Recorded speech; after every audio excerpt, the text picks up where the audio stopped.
day in the neighborhood. Beautiful day in the neighborhood. Would you lie? Would you be? Oh, hey. Welcome to Ghetto Cookin. It's Young Chef.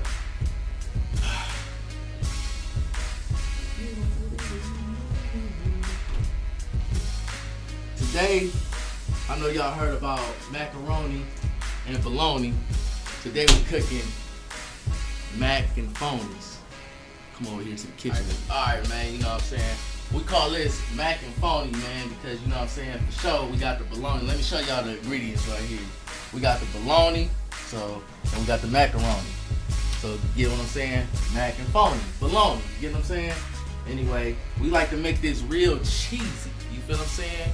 Now, I guess y'all wondering why we use a lot of cheese, huh? Because don't you like cheese? Don't you like to get money too? But anyway, man, this is the ingredients. You got your macaroni and cheese. You got your bologna. These are the main ingredients. You need this, the bologna, mac and cheese. Okay? Then you got your grumble goat cheese, sharp cheddar cheese, Parmesan cheese. And you can't, ladies, look at me. You must not forget this. You cannot forget the Doritos. Trust me, this is going to go up in there. It gives it a little spunk with the cheese, I should say. A little razzle dazzle, I should say. A little. You know what I'm saying? So don't ever forget these, the Dorito cheese. But I'm about to have my boy Ronnie show y'all how to bust it down and cook this. You know what I'm saying? And Chef gonna be right back.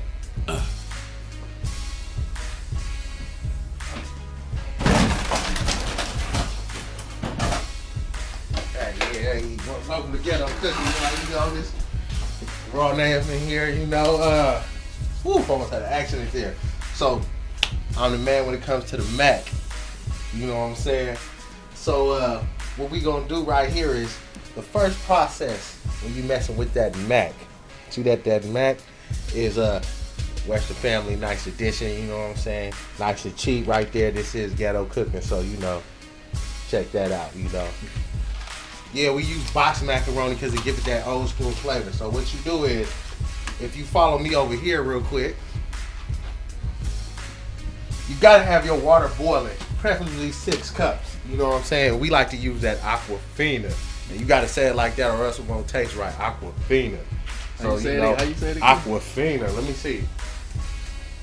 Just so you know, we don't use tap water to cook. You know, even though this is a ghetto, that's why we don't use it because my water kind of brown.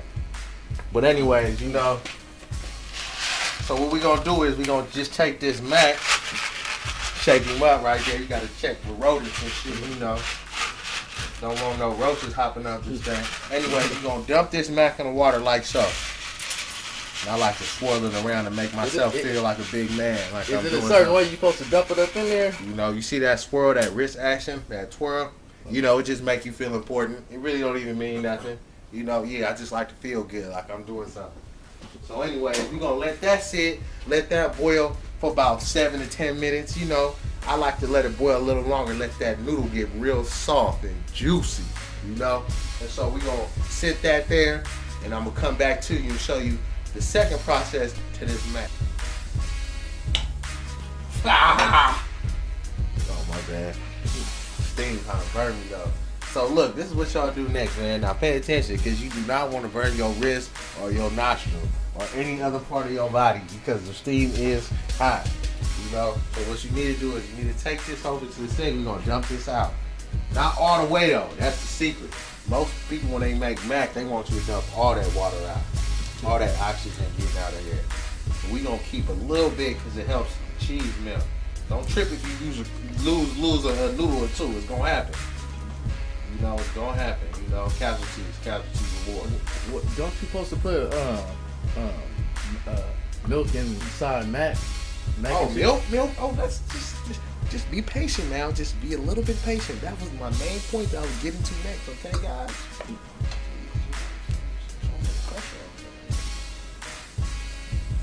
Do sometime. Anyways, so look, blam. Oh. got your little bit of mac, you know, sitting there. It's kind of soft, looking good. What we gonna do next is we gonna start adding that cheddar cheese. Say that, can y'all say it like that? But you gotta make that face. Cheddar cheese. Like it hurts though, too. So, you know, I like to start off with the packet first, you know. Gonna mix that in there. Oh yeah, this is gonna be cheesiest macaroni you ever had in your life. Whoa, my cousin. So, boom. Then I'm gonna grab that sharp cheddar. Boom. And see, I'm gonna grate him in a little bit. What y'all know about that? Get that in there. Told you we get that cheese, so we make it extra cheesy up.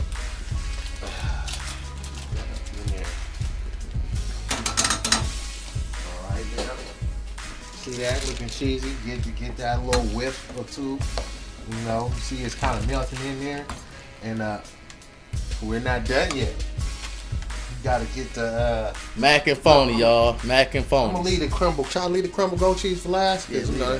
Alright, so I'm gonna get you. We have a special thing we do with that. Yeah, you know what I'm saying. We call that the alley-oop, you know. But we gonna get that later. So you get that Parmesan, you know, like it's a pizza. Dip some of that Parmesan in there. You know. Get more pink. You know, I get juice when I'm making this Ghetto Cookin in the kitchen. You know what I'm saying? Brings me back to the days when I had no dollars in my pocket, which was yesterday. But you know, it's all good though. We still here, we living. So next, I'm gonna hit them with that butter. This is too much though. I ain't gonna give them this much butter. You know, this clog your arteries right here. We don't need to die in the hood.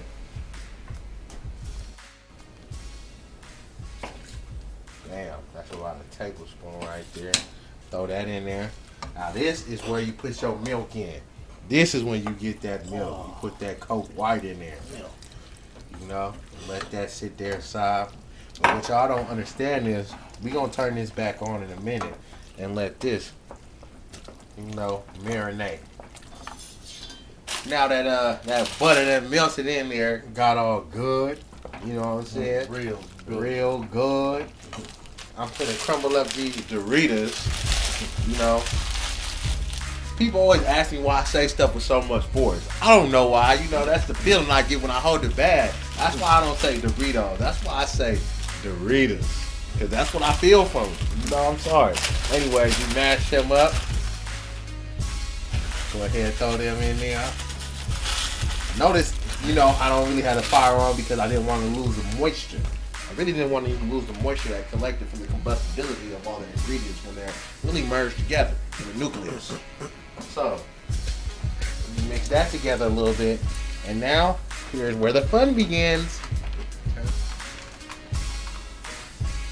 Hey, what you doing over there? Yeah.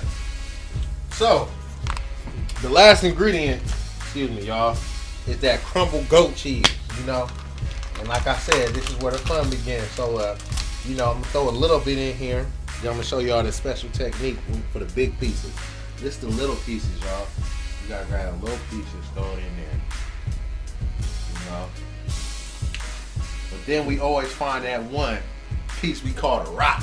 You know what I'm saying? The rock. The who rock. You know what I'm saying? You'll cross a nigga up with this. But hey, let's show them the alley-oop. I'm gonna show them this technique we call the alley-oop. You ready for this, brother? Yeah.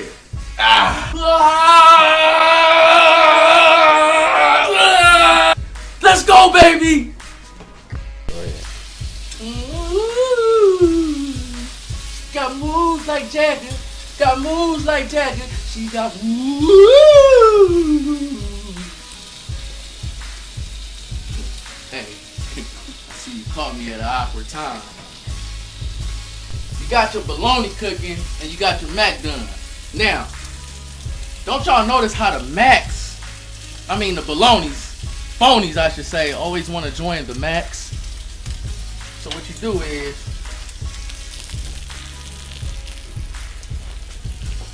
you gotta make it look like it's a long walk. But anyway, you want to put this on top. Look at that look tasty.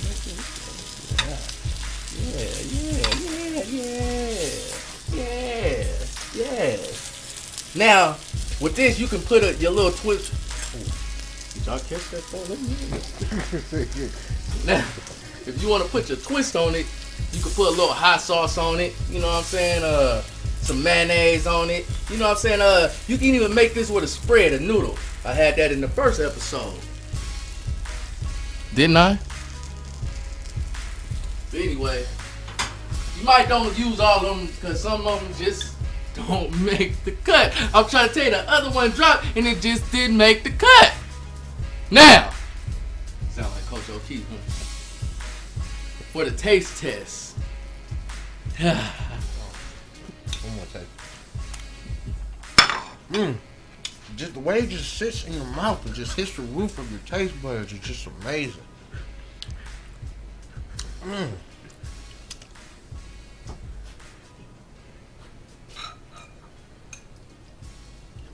Phony in there, a little phony in there with the Mac.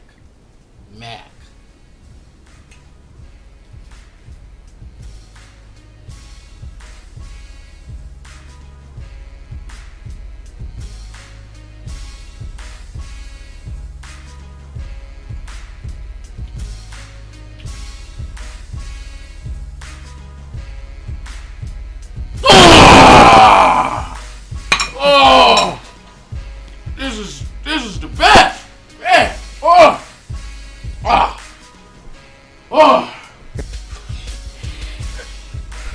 This is Ghetto Cookin, episode 7. Mac and Phony. My bad, y'all. I mean, it's really good, you know. But Rodney, Young Chef. Stay tuned for Ghetto Cookin, episode 8, and I'm out.